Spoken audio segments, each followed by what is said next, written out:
You know, these days I feel like people are becoming at least a little bit more considerate of the quality of the clothing items that they're purchasing, if not for the sake of sustainability or trends, then simply their own wallets. And I mean, well, I don't know, I suppose it's quite possible this perception could be misled because, like I just said, buying workwear, buying nice clothes secondhand, it's all becoming quite a bit more trendy, and this can really be a bit of a double-edged sword. I feel like there's just too many cases of brands with a niche but focused and high-quality offerings that start to bloat the scope of their own product line while losing some of the attention to detail that made them so popular in the first place, all for the sake of marketing to a bigger, broader, more fashionable audience. And you may be thinking, if this is a video about hats, well, this guy must have lost the plot pretty quick, huh? Well, you don't know squat about the plot, son. Point being, just go ahead and keep that in mind for me, but I do understand where you're coming from. So, rounding off, I'd probably consider myself one of these quality-attentive individuals, and quite recently I found myself in the market for a new hat. Long story short, I ended up with a Tilley brand, TH5 in off-white. Now, short story long on this whole quality ideal, it was kind of a pain in my hiney to find anything in their catalog that wasn't made by slaves in China or out of some terrible plastic dental floss. And I don't mean to be too much of a stooge on their broad selection. They seem at least okay and well functioned, but this really came as a bit of a surprise to me, because during some preliminary research I came to the apparently unfounded conclusion that the Tilley brand was solely responsible for a high quality, long-lasting fabrique made in Canada classique. You got that one? Line of hats! So what hat bin and what's my selection of made in Canada hats these days? These are the two questions I intend to answer for myself and yourself throughout this video. Now for the impatient folk, I'll have you know your list is already available in the description. However, if you are so inclined, a brief history on the company, how they got to where they are today, what your selection of hats are these days, why I chose the TH5 in particular, and then perhaps ending on a strange note tonally. I mean, I guess I wouldn't know. I'm here experiencing this for the first time with you, aren't I? Until then, though, une brief histoire.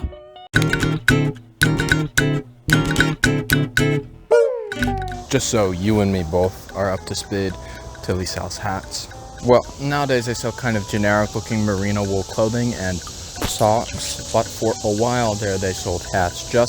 That's their logo, used to be a hat. Founded in 1980 by Canadian sort of businessman, also sort of sailor, Alex Tilley. He invested it in the original line in his 40s, simply as a way to create a high-quality headpiece for taking to the Canuck Creeks. Well, higher than high quality, sky high perhaps, because there's simply nothing on the market that can reach this man's standard. So what does he do? I suppose that he sits down and he asks himself, and I mean really asks himself, what would I want in a perfect hat? He's not British.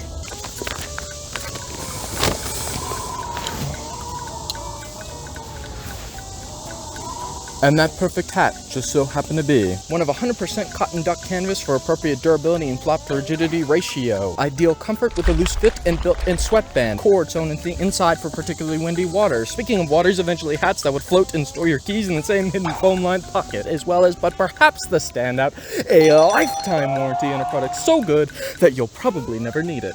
Nicks, wears, tears, a monsoon. If you got a problem with the hat, they'll fix it. Send it in, they'll repair it. If they can't do that, then they'll just send you a brand new one. Or you'll have so much respect for the company that made a hat liable to be digested and excreted out by an elephant 3 times in a row, allegedly, that you would rather put down the money and support the company that impressed you so much and just buy a brand new one.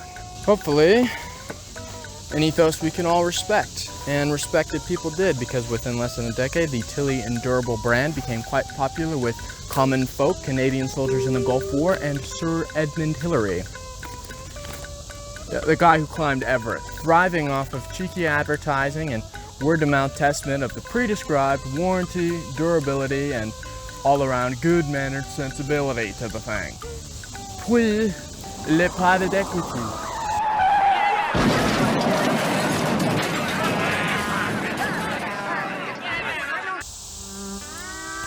Alexander Tilley, a wonderful hat he did make, had to retire sometime, and retire he did in the year of our Lord, 2015, opting to sell the Tilley Endurable Hat Company off to some firm. Now, Firm A did manage to keep production in the great Canadian country land, but this, of course, all came to an end a mere 3 years later, in 2018, when Firm A sold Tilley Endurable Hat Company to Firm B. Insofar as I can tell, it's this second firm in particular that really decided to throw a wrench in things, opting to shift most of what was previously exclusively made in Canada production abroad, as well as load the scope of the product line massively. These days, if you wanted, you could purchase a official Tilley branded sleeveless shield shirt for the low price of $200. Though, of course, it's really only worth 3 out of 5 star dollars, according to reviewer Sandrine, parce que c'est très large. I think I would have to agree, Sandrine. I really think we all would.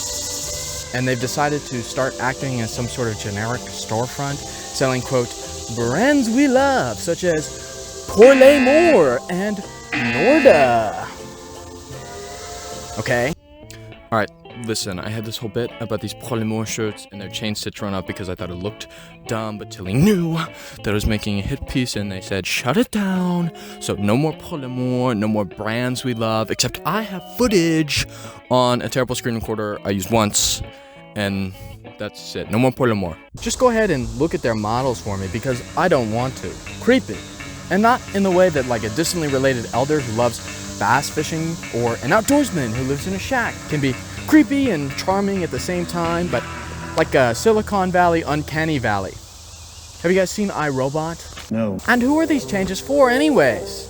I mean, another really wonderful, niche-focused, high-quality brand born out of the passions of one man turned into the millionth brand of hipster slop. I mean, I don't even know if I would call this hipster. I feel like that's degrading to hipsters. I mean, Tilley, they call it adventure gear, but I don't know. I think I'll just call it sad and weird. Okay, soapbox aside, your silver lining is that at this point in time, not quite every hat from Tilley is made abroad. Of what I believe are their 80-plus large selection, there's 3 flagship products of theirs that are still made in Canada. There's additionally a slightly broader selection of collaborative pieces, as well as what I believe are seasonal offerings that all have a big fat caveat that I'll get to after 3 flagship products made in Canada. Mick. I thought I would change it up. That sounds kind of stupid. M-I-C. I guess China starts with C too, so ils sont comme suite.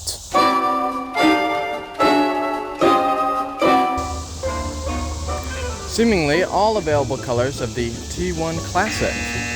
This is just a really nice bucket hat. I mean, I don't know.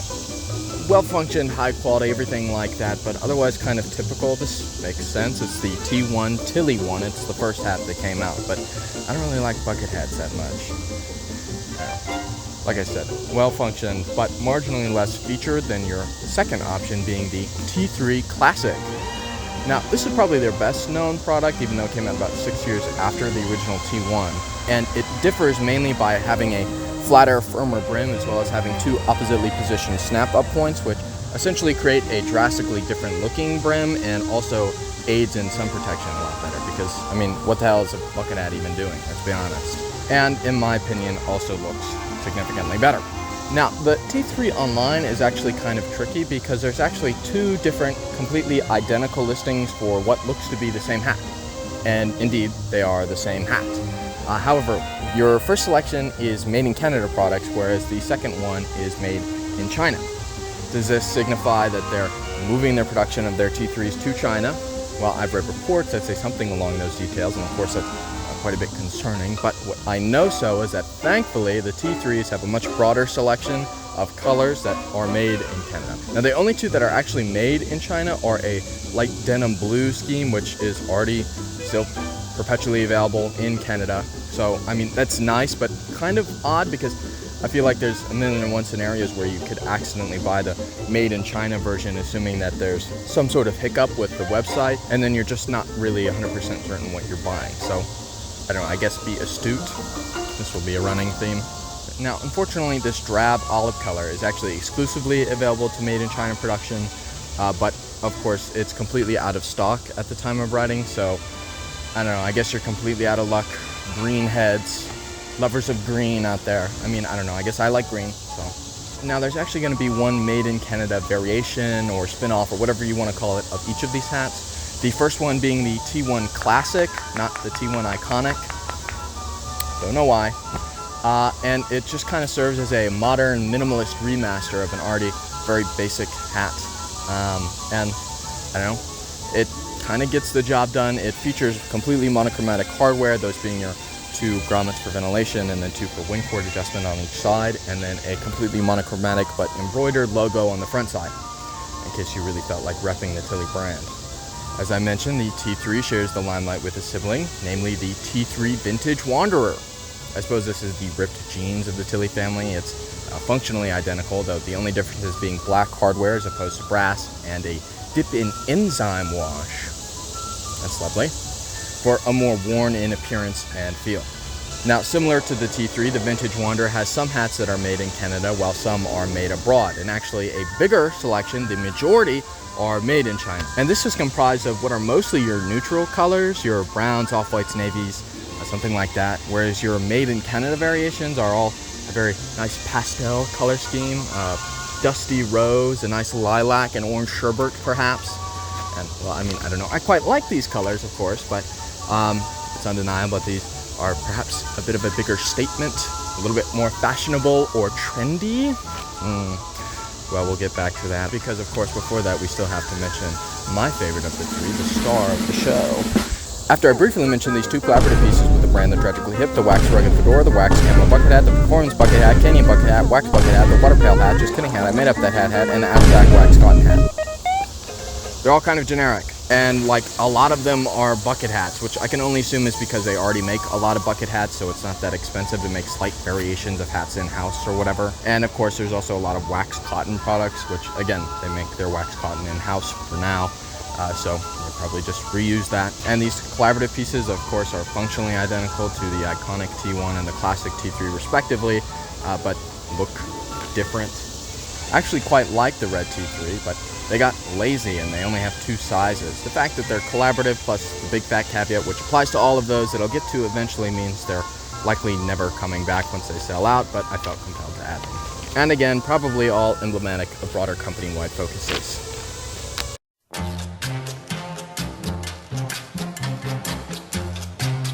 J'aime le TH. Sonk. That's the last hat. Well, okay, it would be the T5 and then a variation of that, which would be the TH5. They're functionally identical though, in every way except for the type of fabric, which I'll get to. In general, this hat differs by having a more classic curved brim and kind of an oval crown to naturally match the outline of one's chrome dome a bit better. But the standout here is that the TH5 H is entirely made of 100% hemp duck canvas. Hemp! And this in particular is what makes the hat such a seller to me and the general Tilley consumer base. Hemp in general is a heavier weight fabric, but it's woven more loosely, so it's more breathable and also a little bit floppier. I read reports online that the TH5 in particular was too floppy because it was too loosely woven, and I don't have a frame of reference. I don't own a normal T5, but I mean, this suits me just fine, though it's something to keep in mind. And like I mentioned earlier, there's also a foam pocket up here, so I believe that it aids in adding some sort of structural stability. Most interesting to me though is that hemp fibers are generally longer and more durable than cotton. They're taken from a different part of the plant. Hemp fibers are made from the stem, cotton, from the actual cotton plant bud thing, the cotton ball of the cotton, I guess, I don't know. Therefore, it should be stronger and more durable and last longer, etc. So here's to a wonderful patina 10 years down the line. Then of course, greenery. Hemp requires less water than cotton. I believe it's more disease and pest resistant, but not completely disease and pest resistant. I think that's a myth. It absorbs more CO2, etc. I mean, whatever. Not to downplay the whole environmental thing, but in my opinion, the greenest thing you can do is just buy one hat and wear it for 20 years, regardless of if it's cotton or hemp. Still, buy hemp, support hemp. A lot of companies are out there investing in hemp. I would like to work with it one day.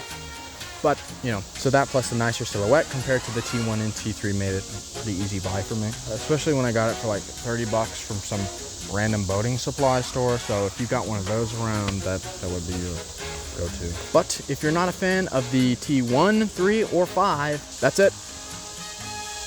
Which a dozen or so products is nice, but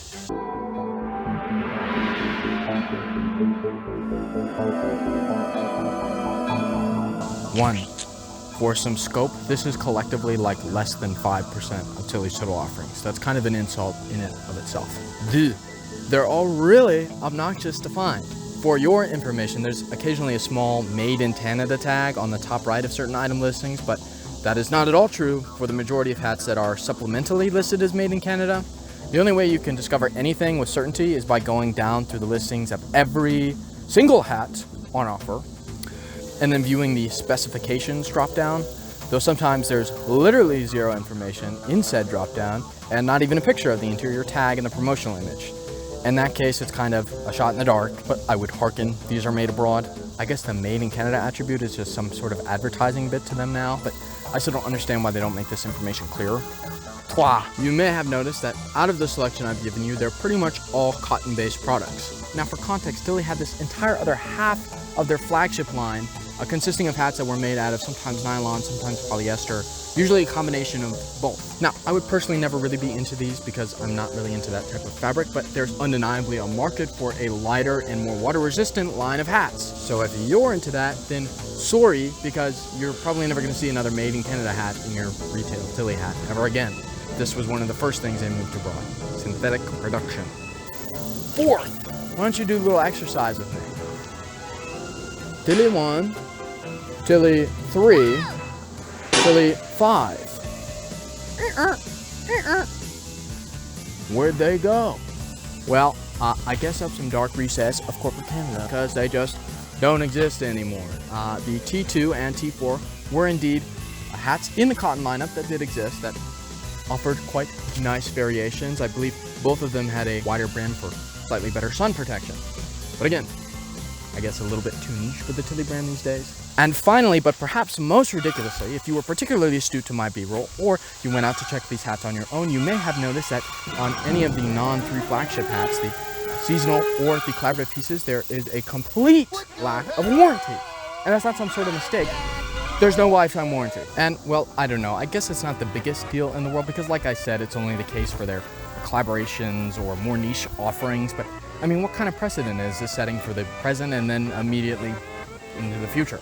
Why would I invest $100, $120 some hat that's apparently so immediately mediocre compared to this other one that you won't even back it with a warranty? Or is it because you think it'll be out of style? Maybe both, but why? I just feel like it's bad business as much as it is bad consumer practice. And moving into the future, what about when they just feel like cutting my warranty because they don't really want to keep up with it? Or if that's too extreme an example, how about when they make it more annoying? Like they did. Correct! Nowadays, there's not actually a lifetime warranty label in the inside of the hat like there used to be. You actually have to go online and register it with some online database. So what about 10, 20 years from now when I want to get my hat replaced and I discovered that I accidentally mistyped a number in my order form, or that some third-party order number which just wasn't recognized and they just can't do anything about it now? And what if I received it as a gift or second-hand, hand-me-down? I mean, these are open-ended questions because I don't necessarily know. Don't necessarily know anything except the direction this company seems to be heading is down.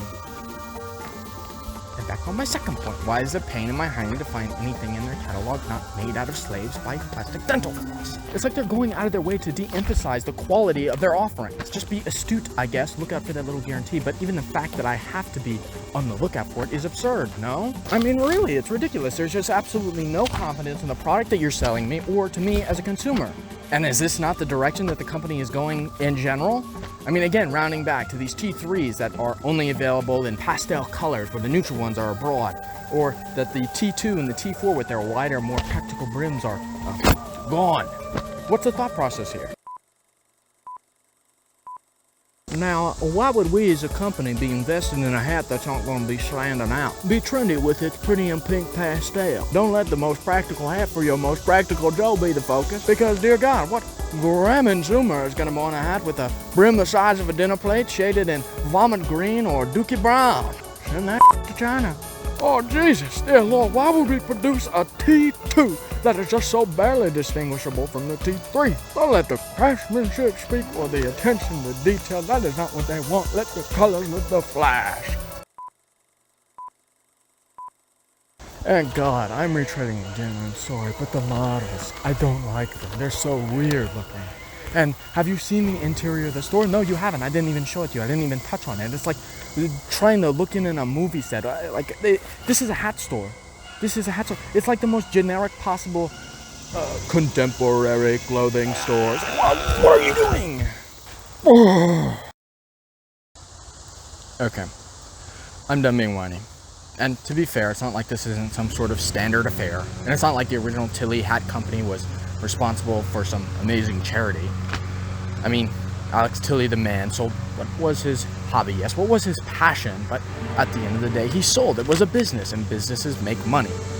And if this is the strategy that works for Firm B and their money-making affairs, then I can't be living. So I won't be living. I'll be sad. I'll be sad that I bought a Tilley hat in 2024 when a lot of the characters already been sapped from the brand. And I'll be even more sad if I keep reading reports and keep seeing evidence that the T3s and cotton duck canvas is going to be shipped to a broad production, and a lot of the attention to detail gets sapped. So, I don't know. Act fast, be an astute shopper, get a hat while you still can. I guess that's all you can really do, right?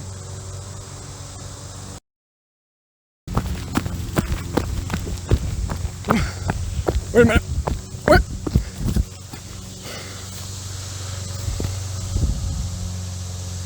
Just don't buy it retail. I mean, really, treat it like any other modern heritage brand. You take a meandering glance at a $600 Filson Cruiser and bust your ass down to eBay, boy, because like I said, these things last, right? There's a good amount of secondhand offerings, and if you're worried about character like me, what's the best way to find character than crowning yourself with somebody else's headlights, right? Hey, it won't be new, but it will probably be better. Enfin.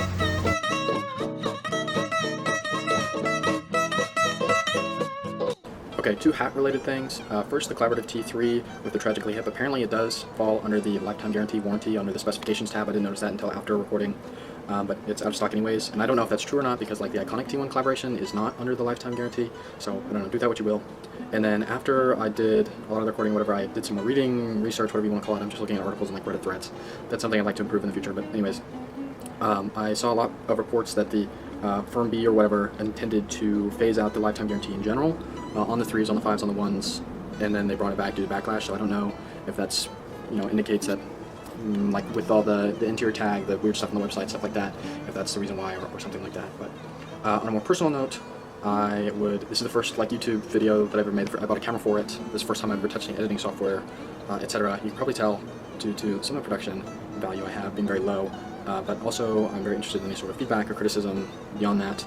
The tone, the editing, just kind of everything. I think I don't really have anything set in stone necessarily. Moving forward, I'm still probably going to make videos about clothes and stuff that I'm interested in, which is mostly just clothes, textiles, that kind of thing. And then I want my videos to be about me and kind of an expression of my personality. I think that's really the only thing I necessarily have to offer because, like I said, my editing is not fantastic. But yeah, any commentary whatsoever I would appreciate. Yeah, moving forward, I think I'd like to use the space after the video for like some sort of anecdote or related story just for fun. But like I said, first go with this, so I'd just like to put some emphasis on that. And if I have anything else to say, which I probably will, I'll post it in the comment that I'll make and pin and whatever. But this is already taking too long.